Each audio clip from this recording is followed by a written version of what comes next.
Hi, I'm Erin. Hi, I'm Nafil. Hi, I'm Mike. Hi, I am Hussein. We're going to talk about cognitive and metacognitive. Learning strategies include mental and physical process consciously controlled and selected by the learners to overcome challenging tasks. O'Malley and Chamet classified the strategies into three: cognitive, metacognitive, and social affective. But today we're going to talk about cognitive and metacognitive. Cognitive is a process of learning in which the learner interacts with the material to be learned by manipulating it mentally or physically.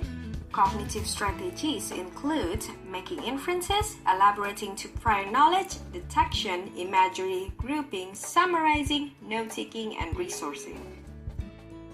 Metacognition is coming from the word meta, meaning beyond, which often seen as thinking about the thinking. Usually, learners reflect on how successful they were during the task, which strategies they find it useful, and how to improve their performance.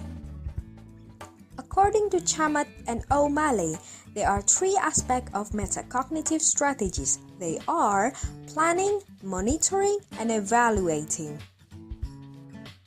Next, why is metacognition important and what's its impact on second language learning? According to Anderson, the use of metacognitive strategies ignites one's thinking and can lead to more profound learning and improved performance. So, when learners are using metacognitive strategy, they become autonomous learners and it leads them to get better outcome in their learning. Now, let's see how it works. When learners are preparing and planning for their own learning, they'll be engaged in the preparation, and that's why they'll be thinking about what they need to accomplish and how to accomplish it. We can say that it's a good foundation for learning because the learners are clear of their goals. Selecting and using learning strategies. In reading, for example, when the question is asking for specific details, they know that they can scan instead of reading the whole text. See, this means that they are able to think and make conscious decisions in their learning process. Learners with metacognitive skills are able to monitor themselves, making sure they are on track. They will pause and question, am I doing this right?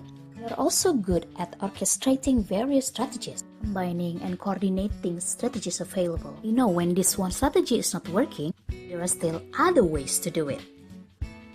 When the learners keep questioning themselves in this process, evaluating what they've done so far, it allows them to reflect through the cycle of learning. And in the end, this metacognitive process makes them more aware and better prepared on what to do to improve their learning. There is no doubt that digital technologies play an essential role in learning, but the question is, how do they enhance the cognitive and metacognitive learning skills? It can be assumed that using the computer as a kind of technology can facilitate the cognitive process of the learners when it's functioning as a tool.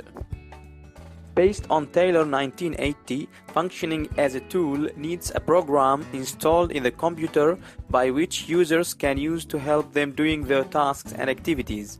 There are many examples, such as a calculator in math, word processor in writing, and maps in geography. Also, it can facilitate the metacognitive process of the learners when it's functioning as a tutor. According to Taylor 1980, functioning as a tutor means that users teach the computer, and it happens when they are able to program it by talking to it in a language that it understands.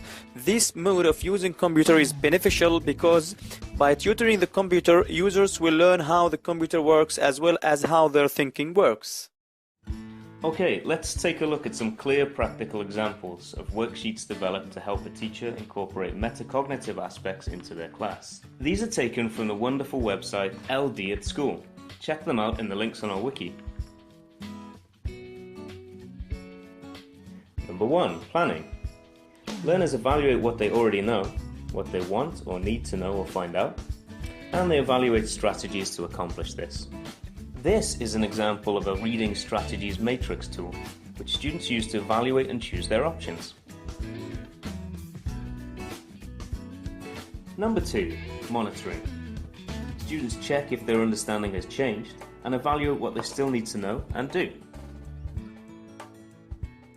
Number 3. Evaluating.